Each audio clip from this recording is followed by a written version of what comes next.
Today on Relevant, we're meeting with Mark Bennett, our Vice President of Finance at Ventum Financial, and this is a Ventum Minute. So Mark, we were going to talk about changes within our industry, and you have some experience around digitization and that customer experience where we're really working on the white glove service here at Ventum. Can you give some perspective on the changes you've seen and from a client experience, what you think is best? Sure. I think in our industry in general, there's been this drive towards paperless to everything's available on demand, on the internet, when you want it, which I think is great from a convenience standpoint and from, just being able to do everything on demand, which is very of the culture right now. But, the one thing that is sort of missing from that is really the human touch. And, when you think of our industry, you think, oh, it's just numbers, like it's money, dollar signs or lack thereof, or however your portfolio might be doing. But this is a relationship industry. At the end of the day, it's a relationship business. And I think you risk kind of moving too far away from that for the sake of convenience. And you take away that human touch and all the things that are so important. Connecting with your advisor, talking about your life, where you're going, life events, all that kind of stuff. That's something that can't be replicated with a chatbot or with an AI. And that there's a real risk in losing that. So when we've done thinking about the future Ventum of a 3, 5, 10-year plan and that movement towards technology exists, but as we start to think about the younger generation who comes up and their expectations, what do you think the right mix is? Because there will be a demand for an expectation of that there is digitization and that service. Mm-hmm. Yeah, well, I think you kind of mentioned it. Like, it's a balance, right? And I think that's very important for us as a firm to get right. Something that we have to be very thoughtful about. And I think it also is not a one size fits all approach. I think various demographics, even within that, the younger generation.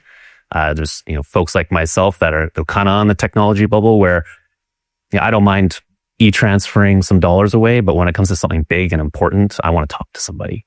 And then I think of, for instance, my kids, when they get to that age, they're probably going to be completely comfortable doing everything online and not necessarily needing that human touch. So, it's more of a spectrum and a journey and a tailored approach. But, I think when I think about Ventum and what we have to offer, we have, just such amazing advisors and they've built these great relationships. And I think that you can never really go wrong with that. So it's really a mix of both. I think people want the information. They want to be able to log on. They want to see how my portfolio is doing, am I up or am I down? But then for, as I mentioned, the major changes, the life events, the real like, hey, I need advice. I need to talk to somebody I trust. That really needs to be an in-person interaction. So human touch with tools. Exactly, yes. And I think that's the thing. We need to look at digitization as a tool. It's a tool in the toolkit. But, again, it's a holistic relationship and somebody always needs to be on the other end of that. So let's talk a little bit about your career and some advice maybe that you received early in your career that remains relevant today. Yeah. I think I've been very blessed to have amazing mentors in my life. My current boss is no exception. I'm very, very lucky. I think, the one common theme, both things I've admired about, my bosses, the people that I report to, the people I look up to, is really, they're comfortable being uncomfortable. They're comfortable kind of getting up in the morning and saying, how am I going to push myself today? How am I going to make this better? How am I, like, that's what gets them out of bed in the morning is really that drive and that, being comfortable with just pushing the boundaries. Yeah. And I think that's one thing that, I really aspire to do. So can you tell me that some of the challenges that you may have experienced in your career that led to resilience? Yeah, well, I think for me, and here I'm going to, give away my age and everything, but I graduated right into the 2008 financial crisis. So I had, gone into debt for an arts degree of all things and, had dreams of, working in the foreign service and all that kind of stuff. And immediately the government's like, we're going to shut that down. So, I think for me, it's it's then having to say, well, I put all my eggs in this one basket and I had this dream and all of a sudden that dream's gone. What am I going to do? And I think that's really what taught me resilience, and kind of went through that crisis of, oh my gosh, what's my meaning now? Like, what am I going to do? And I think just going through that whole process, and I would say my career then has always been a process of just reinventing myself. You try something and there's a roadblock. Well, am I going to let it get me down and stop my progress? No, I'm going to see if I can, peek around the corner if there's another way, or maybe I got to take, the curve in the road rather than the straight path. So, So don't know if that answers your question, but really it kind of comes down to, that one moment having my life derail, but then kind of being comfortable with that and saying, maybe this isn't a derailment. Maybe this is like just a different path to where I want to be. Right. So really defining a moment as not as failure, but new options. Yeah, absolutely. And I think back then, it's sounding like I'm ancient, but back then, this whole idea of failure and try and fail and try again really wasn't yet accepted. Now it's very cultural. Part of the lexicon. Exactly. I think technology opened that up. Absolutely. Great things. Yeah, totally. Back then it was like, go on the path and have a goal and just achieve it. So you've had in your journey some really unique experiences that you've shared with me. One being a delegation trip or a trip to North Korea. Oh, yeah. Can you share with our audience a little bit about what that was like? Not a lot of people have been to North Korea. Oh, no, that's fair. Yeah. I wouldn't expect as much, but trying to think about it. It's certainly an experience that I'm glad I had. I probably wouldn't want to do it again, just because of the level of stress that was involved. I think, my role on that, and bringing that delegation to North Korea was a bit of a fixer, bit of sort of like, get the team out of trouble when they get into trouble. And the particular people that we were bringing over were the types that like to push the boundaries and get into trouble. So, from that perspective, it was quite stressful. But when I look back on just that opportunity to go to a place which it will never be that place anymore. It's changing, and hopefully for the better in the future.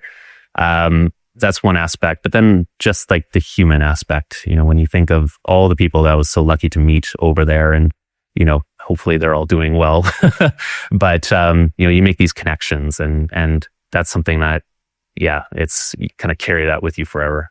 So when that idea was pitched, can you tell me what was the motivator that this trip had come together?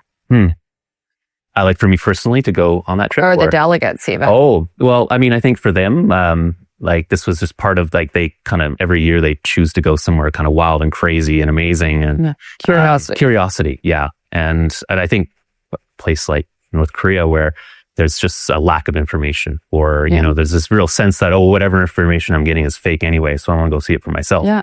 So I think that was the motivator for them, certainly, just to kind of peek behind the curtain and get a real view of things. What it's like. And do you remember, I appreciate it was a few years ago, but do you remember what people's takeaway or what, I can imagine that's quite an impactful experience to go and see a country in existence like that. What people felt, was there gratitude? Was there shock? What were sort of the emotions, or what were the learnings out of that? Yeah, I think, again, it kind of really highly depends on each of the people. But I remember some of the folks that I talked to, because we had done, and we had brought, I can't remember what it was. We had brought hockey equipment, because like, obviously countries under sanctions, it's difficult to get, good sports gear and all that kind of stuff. So that was our thing, because we were like, okay, well, we're going to bring hockey equipment for their, one of their youth teams. And I think that was very impactful. Like just seeing that, they would literally be like, it was like Soviet era gear that they were still duct taping and really? Stitching together. And, we're bringing them like, Easton hockey sticks and Bauer pads, and they were just like floored. They were like, this is game changing. Yeah. And I think that was really impactful, was just for something so small. I think for especially the folks that we brought there, it's a drop in the bucket. Like they could buy that all day. But then, being able to buy it, bring it into the country, present it, it was, such an impactful moment for those youth that, that's something that I certainly carry with me. And I think a lot of the delegates did too. That's really special.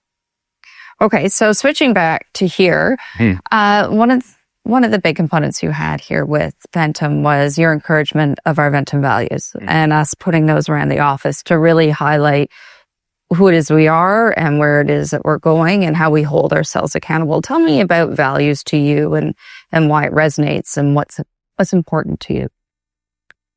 Yeah. It's interesting. It's one of those things that, every company has their values. You click on, what do we, and it was funny because when I came here, I know that there was company values, but it certainly wasn't visible. And so it was one of the first times where I kind of showed up and been like, where are those? Like, I really need them.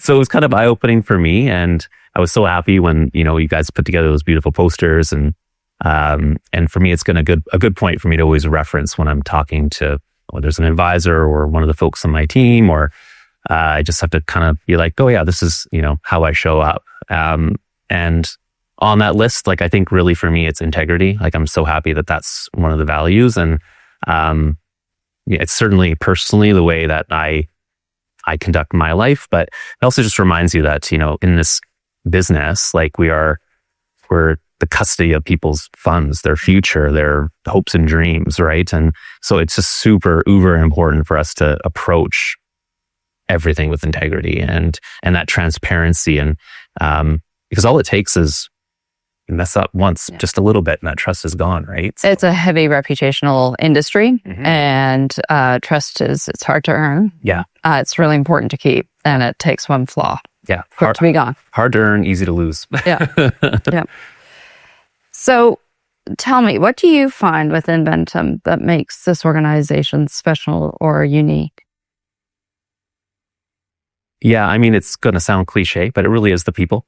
I think you can build a great brand, great platform or anything, but if you don't have the people to really bring it to life, to give it meaning, then it's kind of pointless. And when I look at even just like the amount of people that I've been able to meet while I've been here, and the people that I've hired onto my team, like that's really sort of the defining point of what we are is who we are and the people that we have here. If someone was interested in building their career here or in the industry, what's some advice that you give them?